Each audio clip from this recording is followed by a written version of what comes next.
Welcome into the Flight Plan Podcast, the first batch of Jets OTAs in the books. We're talking Garrett Wilson contract. What stood out to Zach about the on-the-field action? Attendance, that's always important. Thanks for joining us here on Flight Plan. Tim McMaster along with Zach Rosenblatt. Hit the like button if you're checking us out on YouTube. Give us a 5-star review. Still hoping to build up the 5-star reviews on Apple, Spotify, wherever you check out the audio. All of that stuff going on with the Jets, and Zach Rosenblatt has 1 week left of bachelorhood. Oh my god. How you feeling? It's I didn't feel stressed really throughout this whole process. And I've done a lot of the planning. There's the whole cliche that just say yes to everything, but I would say I led the chart. I wouldn't say I planned everything. It was definitely a pretty even split. We're a good team, but I was doing a lot of the research and planning, and so as it gets closer, I think my stress is more about oh shit, all the things that I planned, I hope it's not all terrible and it doesn't all go terrible. But there's last second stuff with whatever, just this and that pops up where you're like, oh, God damn it, or leave us alone, or whatever it is. But it's exciting. It's a very weird feeling, anytime, not even just wedding, but anytime you just plan something for a long time and then it's there and then it's over, in a couple hours, pretty much. 'Cause you spent months, like a trip or whatever it is. It's always the weirdest feeling when you actually get to that thing that you've been planning, you do it, and then it's like, oh man, now it's just over. But very exciting. We leave on Wednesday. It's out-of-state wedding in Nashville, Tennessee. We won't. Oh, you were. I was going to say we won't say where it is. So yeah, people I guess try I to find it and crash it. Yeah. I guess Nashville's a big enough city that we won't give the venue away. Our listeners are pretty good people, I think. So yes. I didn't mean crash it in a negative way. I just meant, just show up to hang out. Yeah. Just show up to hang out with you. Yeah. This one from Dan Botter as we do this. Hopes you're on time for your wedding, since we're never on time. I would hope so. That would be tough. That'd be a tough look. I would say Brian Costello, his advice was don't fuck it up to me. And I said, well, I already did because Connor Hughes is going to be there. So I already started off. My advice to people is always just make sure you kind of stop and smell the roses during the whole thing, because it's so you said, it goes by so fast. Yeah, a lot of the advice I'm getting is just try to live in the moment as much as you can while there's a lot of this stuff going on, and whatever's out of your control, don't let it bother you, whatever. But yeah, I'm mostly excited to get in a room with all of our favorite people, because you don't really get to do that very often in life. As they say, life at your wedding and at your funeral is when everybody's there. So yeah, and you miss the funeral, so yeah, it's important. Yeah, you don't get to be there for the funeral. So speaking of gatherings, that's what the Jets did last week. OTAs. I thought you were going to say speaking of funerals. I thought you were going to say speaking of funerals there. No, I was worried. I was like, oh, no. Going that way. I will say this though. The Jets have better attendance numbers than your wedding will have. I could say that because I'm failing you in the wedding and I'm making a trip to Nashville. So I'm at least me, and I'm keeping you from full attendance. But the Jets, the gang was all there, 100% attendance. Pretty cool. Usually you get a good amount for these, but there's always the chance of, a disgruntled player holding out for a contract and skipping OTAs, or player going on an Egyptian vacation, or all kinds of things just pop up this time of year, but not this year for the Jets. So the players talked about it, being excited to be there. Quinnen Williams had some good things to say about Aaron Glenn, and just saying it just goes to show you, the belief we have in the new staff, the new head coach, and the new regime, the new organization, and the way we want to get this thing going, which was good to hear from Quinn and Zach, because this is the same guy that had a little whoopsie on Twitter when they released Aaron Rodgers, which he also talked about. Yeah, to Quinnen's credit, I think over the years he's kind of said less and less to the media, other than when he wanted a new contract. He was pretty open about that, but he was pretty honest and self-reflective about it. The tweet he had was, I guess we're in for another rebuild or whatever. And you kind of can't even blame him, because he's the second longest tenured Jet behind Thomas Hennessy. So he's pretty much. I read that in your story, and I don't think it was shocking, because it makes total sense. But it was oh yeah, that's true. Yeah, it's all new guys. So I mean, he's been through. This is now his third head coaching regime, fourth if you count Jeff Ulbrich, but it's pretty much the same one. 3 defensive coordinators. There's been 4 different starting quarterbacks that were supposed to be the guy under him now, including Justin Fields, Sam Darnold, and Aaron Rodgers, Zach Wilson. So, like, he's been through a lot of turmoil, a lot of losing. He's never won more than 7 games in a season. So, like, him saying, "Oh, I guess we're in for another rebuild," like, he shouldn't have tweeted it, obviously, but you don't blame him for feeling it. But I also appreciate it. Like, he's in this press conference, he was asked about it. He said, "When I tweeted that, I hadn't even spoken to Aaron Glenn yet, and when I did, he started to buy." I mean, even if whether he believes this or not, like, Aaron Glenn has these guys saying the right things, but he made it clear that he believes in the vision that Aaron Glenn has, the culture he's trying to build, and you see that 100% attendance is nothing to sniff at. I think there's something to be said. This is a young roster. I think generally guys that don't show up for these things are like the veterans who don't feel like they need that time. Not even like a shot at Aaron Rodgers or whatever, who actually was at all the OTAs the last couple of years, but there's just older guys who will take. He missed the mandatory. You're right. He was at the optional. Yeah, he did the opposite. Hassan Reddick was the other one who you kind of jokingly alluded to earlier. But so it is all young guys. It is a group that knows they have a lot to prove. I think there's a lot of guaranteed starters, but there's not a lot of guarantees, like in terms of a lot of these guys that are fighting for roles, I would say. So this is crucial time. And while it's voluntary, I think with a new coach, it's kind of voluntary in air quotes. I think it says a lot about you if you're not going to show up for a new scheme, new coaching staff, get to know your new teammates, whether you come every day or not. Like, I can't imagine they'll have 100% attendance every single day. Maybe they will. Guys will have things that pop up and you don't need to be there. Like, that's fine. But yeah, it's a really good sign. And I think Quinnen buying in as somebody who is respected in that locker room, he's probably going to be a de facto leader because they don't have anyone over 30. And I mean, they got rid of Thomas Morstead, was arguably a leader. They cut him. We're going to get into the special team stuff later. They're down to like 3 30-year-old guys. I think it's Josh Reynolds, Thomas Hennessy, and Tyrod Taylor. And then Lazard will turn 30 when the season starts. Like, it's a young team. I actually asked Aaron Glenn about this. He's talking about the culture and what he's trying to build and the need for like leadership and stuff. And so I asked, like, so do you see guys emerging as leaders right now? Because when you don't have 30-plus-year-old, like Tyrod Taylor's the backup quarterback, Thomas Hennessy's the long snapper, Josh Reynolds is a receiver who just came into the building, and Lazard is somebody who I think has a lot to prove in the leadership department. So I kind of asked him, like, do you anticipate that these guys emerging? Like, what are you looking for? And he actually mentioned Andre Sisco as somebody. And if I'm just looking at this roster and based on how these guys talk, like, you don't have a CJ Mosley around anymore. Whatever you think about Aaron Rodgers, you don't have him around anymore. Even like a Connor McGovern was here for a while as a good leader. You've had some defensive linemen over the years. DJ Reed, like, you had some really good leaders in the locker room, and they're gone. So now I look at guys like Garrett Wilson, who just really has his head on straight and has the right mindset. Guys like Quinnen Williams, maybe Cisco will be somebody that'll be a leader. On the offensive line, it's all pretty young up there, so it's hard to say that any of those guys will emerge as like leaders. Justin Fields, I think they want to be a leader, but he's more of like the quiet type. So, Jermaine Johnson has the mindset and the right, way of going about things. But these are all pretty young guys who have been in the league for like 3 or 4 years. So it's a group it's probably going to live up to the Robert Saleh, like, these players need to lead themselves thing, because I don't know that there's like a guy everybody's going to look to like stand in front of the team and make a speech as of now. Maybe somebody will emerge. Maybe it's like a Jamie and Sherwood or something. But this is a team that has a leadership void, and I'm curious to see if it's just filled by Aaron Glenn or if somebody emerges on this roster.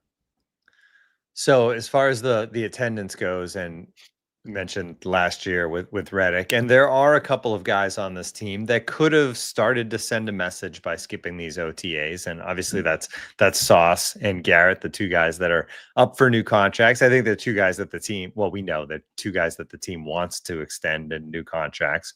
But Garrett spoke on it, and as he usually does, he spoke really well. Let's listen to Garrett talking about being there for OTAs and also the contract.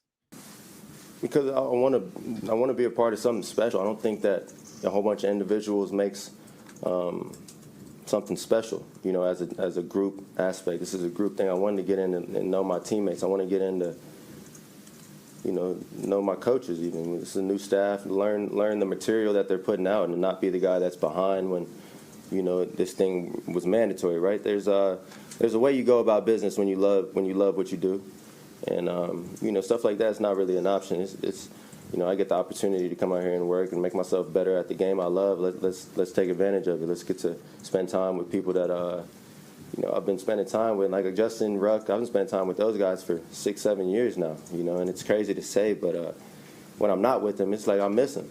So I don't really feel right when when I'm not at work up here. So that's the mindset on that. And just to follow on that, how are you hopeful that you might get a new contract before the start of the season? Like, where do things? I'm hopeful I'm a Jet for life, and that we get this thing rolling, and that we, that all of our best days are ahead of us. I don't know exactly what that looks like, but I'm gonna go do my part to make sure that that it's not inevitable. What's the word I'm looking for? Undeniable. When the time does come and those conversations are being had, I'm gonna try and do my part to make sure that it's undeniable, and yeah, I'll say that. Jet for life. We hope, right, Zach? Famous last words, I guess. But yeah, I think this was significant, honestly. Like, it's the first time he's been declarative about wanting to be a Jet. I think, I'd report in the offseason that he wanted to re-sign with the Jets. That would be like a sign that he felt like they were committed to him. But this is the first time he said, he's a guy that there's a lot of talk last year about, including here and in my stories, about his frustration, his annoyance, and the idea that if things didn't change, he wasn't going to want to leave. That's a funny comment from Taylor Delgado that you just put on the screen. It says, "Can the power of friendship save the Jets?"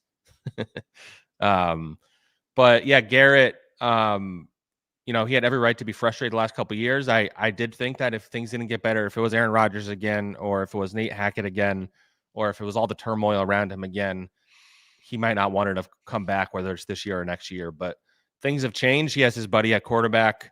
Whether that portends to success or not, we'll find out. But they've done a lot of things that indicate they want him. I think they clearly are building this offense kind of around him because they don't have other receivers you can really bank on. He's the guy. There's an Aaron Glenn clip. I'm not sure if you're going to. Let's hear that. Yeah. We know what type of playmaker Garrett is. Yep. And how talented he is. Is there something you see from him in your short time with him, or that you're learning about him, that you think you can go even further? Give him the ball as much as possible. Give him the ball as much as possible. That's it. How has he helped that? Man, a few words, Aaron Glenn. Well, he's made a few words when he just is making a statement, which it was just really perfect because the question, it didn't even answer the question really. But he just wanted to say that. It's clear they're making it obvious that they love Garrett and they want him here. I think those are the right words that the fans want to hear because, I know there's detractors who will say, look at the target numbers. He had a lot of targets last year, which is true from start. If you look at the totality of the season, but the context is lost. Devontae Adams gets there and Aaron Rodgers was ignoring him in the red zone. And there were stretches of games where he was getting ignored, and they're going to be funneling targets his way when they're not running the ball.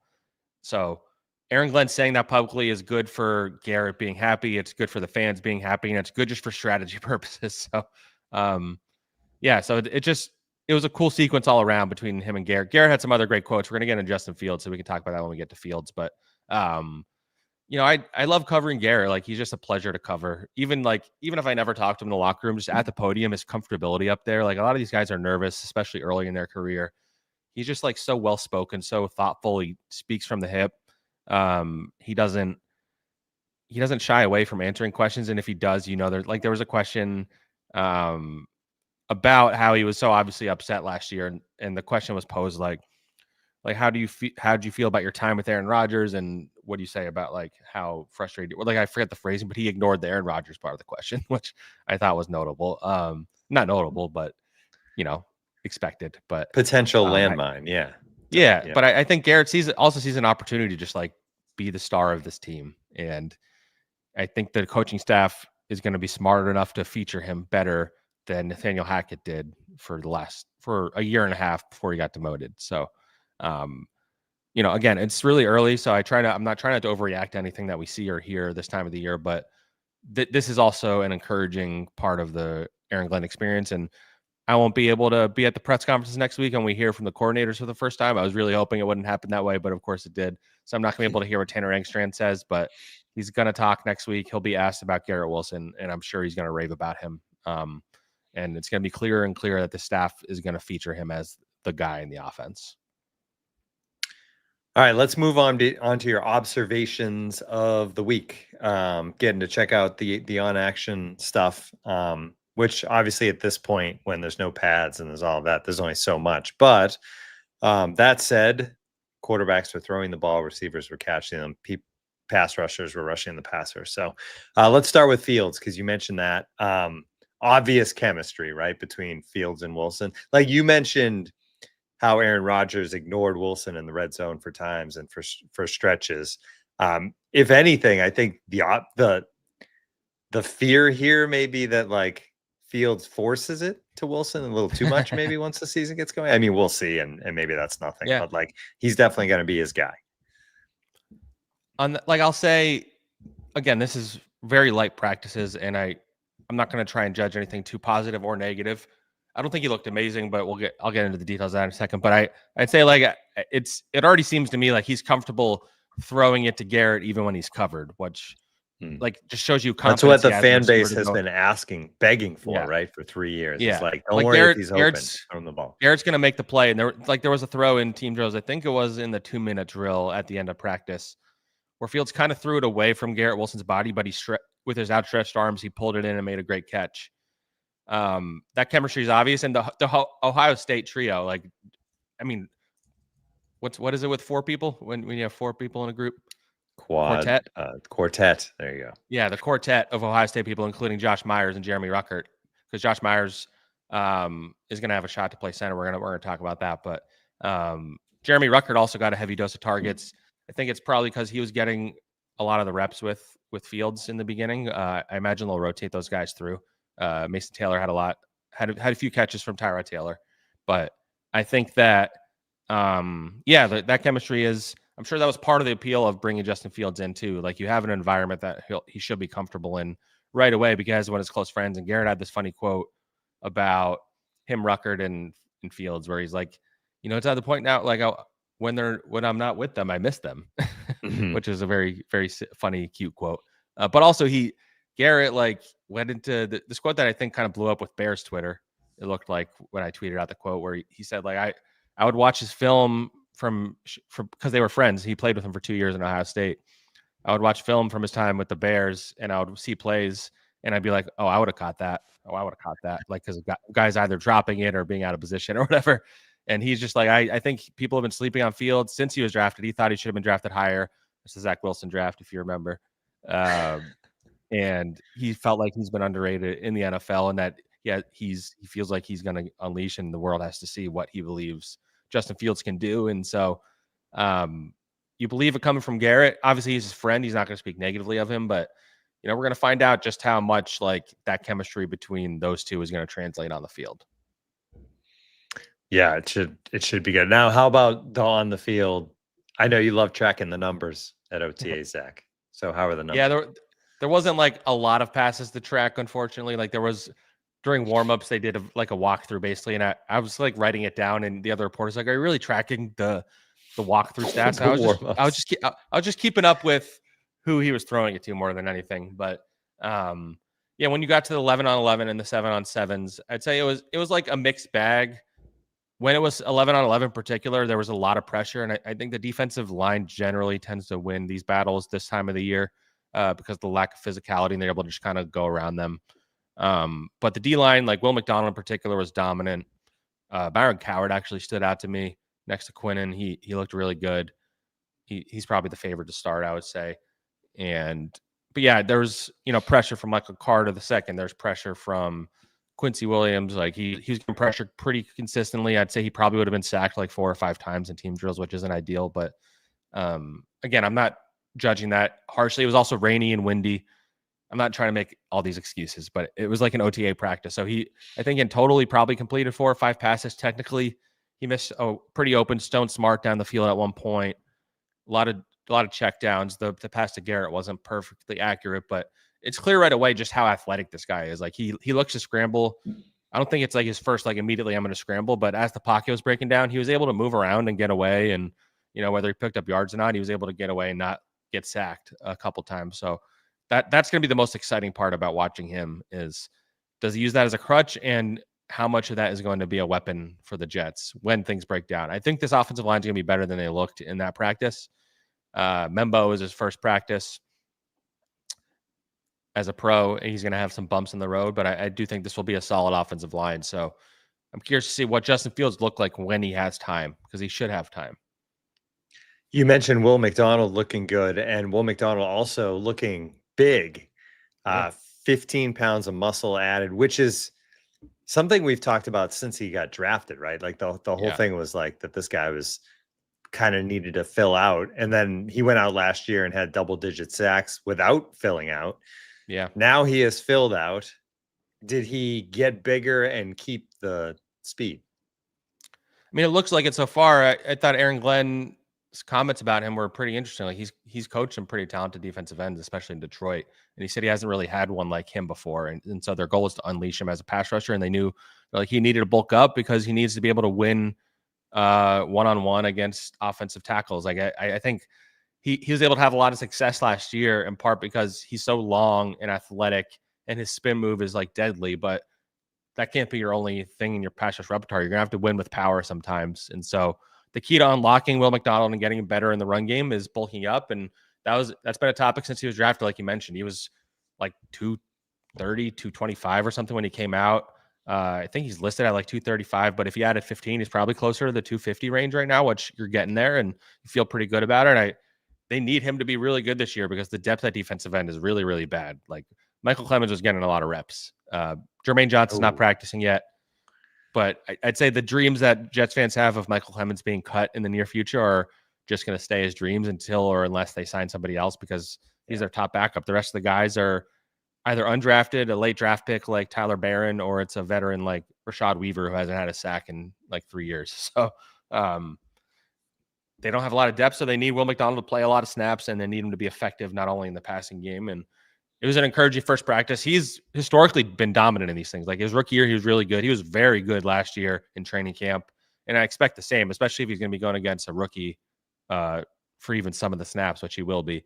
He has these moves in his repertoire that I imagine Membo hasn't really faced. So that's going to be a fun one to watch, seeing how Membo develops going against a guy like that and how they deploy Will McDonald in this defense with Steve Wilkes, which I think is going to be a pretty aggressive defense in the pass rush. So other side of the ball in the line, I think there's been an assumption since draft that like, hey, Joe Tippmann is hopefully this team's center for a long time, right? They drafted him second round, right? Tippmann, second round. Yeah, second round. Yeah, second round. But here comes Josh Myers, and suddenly there's a competition that's been being called by Aaron Glenn a competition. Yeah, actually, Darren Muji was the first one who said it. Muji, I'm sorry, it was Muji. Yeah, right. Yeah, so we're not. So when we watch practice, we're not allowed to like report on who goes with first team, second team, all that stuff. So I can't get into specifics, but I'd say like it's pretty clear to me that there's going to be a competition at center there. John Simpson alluded to it in his press conference. He said those guys have been competing their asses off against each other. It's mildly surprising, I think, to the fan base, especially if you just look at the facts. Like you said, one guy's a second round pick, the other guy they signed to a pretty small contract. But there are other factors at play. Like Josh Myers is more experienced than Tippmann technically. He's played with Justin Fields in college. He didn't have a great year in Green Bay last year. I think he's generally been a solid center. I do think the flip side of that is Joe Tippmann, I think, has a lot of potential, and he's very intriguing as this like big athletic guy, smart kid. But at the same time, I don't think he was as like great last year as maybe the perception from the fan base. I think he can be a really solid center. I don't see like star potential necessarily. It would still be surprising to me if Joe Tippmann wasn't ultimately starting. And maybe this is just a way of pushing him or making Justin Fields more comfortable or whatever it is. But yeah, I think that's going to be a competition to track in training camp, and I'm curious to see how it plays out and if they split the reps or how they do it. So other standouts, you know, I don't know, undrafted free agents, just other guys that stood out to you that you took notice of watching these practices. Yeah, I mentioned Byron Cowart. He was getting a lot of pressure. I think he has a real good shot to start next to Quinnen Williams. Arian Smith had a catch with the backups. Alan Lazard actually had a pretty impressive catch with Tyrod Taylor in the 2-minute drill where Tyrod threw it behind him and Allen was like sliding on the ground in the rain and pulled the catch in. that it'll be interesting if Alan Lazard can fix some of his drop issues without Aaron Rodgers there. But I think Tyler Johnson's someone I have my eye on. I think he's kind of flown under the radar because they've added a few other receivers, but I think they like him. I mentioned Ruckert. I'm trying to think of some other ones. I'd say in the third team, like the backups with when Adrian Martinez and like Brady Cook were playing quarterback, I noticed Fatorma Mulba, he's an undrafted defensive tackle. He got a sack at one point, I believe. So yeah, those are kind of the ones that jump out to me. Oh, and Azariah Thomas looked pretty good with his reps in team drills as well. But again, like this is one practice. Unfortunately, I'll be able to see next week to have the observations, but I'll be at the one after that and the 2 mini camps, and then I'll have a pretty good idea after that of like guys to keep an eye on going into training camp. And then training camps where that you really start evaluating. Like Aaron Glenn even said, like you can't really evaluate the physical part of things right now. It's more the mental side of things. So like a guy who's looking good in practice right now probably doesn't matter ultimately. Like Byron Cowart might not stand out when we get to training camp for all I know. Javon Kinlaw looks pretty good in shorts this time of the year too, and he was not very good. So yeah, so that's something to keep in mind. But those were the kind of ones that jumped to my mind. All right, let's talk kickers. Last episode, we talked about Thomas Morstead and, saying goodbye to him. As you said, a leader. And it's hard to be a leader as a punter. So it kind of goes to show what kind of guy he was. But he's gone. And now Greg Zerline is also gone. So there's this new place kicking competition. Obviously, Zerline was hurt, last year. So yeah, Anders Carlson became part of this team then. But you have Carlson and you have undrafted rookie Caden Davis. So kind of sum up how those guys looked. Yeah, so we got to see some field goals at the end of practice. Anders Carlson nailed, I believe, 250 plus. One of them looked like it was close to 60, but it was hard to see from our angle where exactly they were. He was like 3 for 4. He missed a shorter one wide left, which feels like a Jets kicker type of move. And then Caden Davis missed his long one and made all his short ones. I'd lean towards Anders Carlson having the edge right now, but they're trying to get young, and the undrafted rookie is the younger one. So we didn't get to watch any punting yet, so I haven't been able to evaluate the punting battle. But, we haven't had a kicking battle since what year was Zerline? 22 maybe? 23? That was 23. I can't remember Zerline's first year, but he battled with Eddie Pinheiro, I believe it was. So maybe that was 22. They had a battle in that camp, and Zerline won it. I know historically Jets writers have a lot of experience covering kicking battles, so this will be my second one. It'll be interesting to see it. I know Jets fans will be invested in it, so if I say somebody misses a field goal, they're going to lose their mind or whatever. But yeah, it'll be something to track. Like this is a young special teams group, even down to the special teams coordinator who retired from the NFL like 2 years ago, Chris Banjo. Like this young special teams coordinator. You have I think the assistant special teams coordinator has been around a long time, but you're probably going to have either a rookie kicker or Anders Carlson, who's pretty young. You're going to have a rookie punter for sure if they keep those two guys. The returner is probably going to be Kenny Nwangwu or, I don't know, Xavier Gibson or Corley or something like that, if Corley is an option back there. It's a young group, so it's going to be interesting. And that's an important unit. Like they've emphasized special teams with this coaching staff. So it's going to be interesting to see if they go through growing pains as a unit or if they're able to get off to the races. I think people should remember Greg Zerline with this franchise fondly because, like you mentioned, 2022, and before that, it was kicker after kicker after kicker and rough. And he came in and he settled things, right? He settled things down. I think for a couple of years here, there was like, all right, we don't have to worry about the kicker. In fact, he drilled some big ones along the way, big yardage. I know Commanders fans love him because he beat them in 23 at the end of the year on a last-second field goal, and doing that enabled them to get Jaden Daniels. Yeah.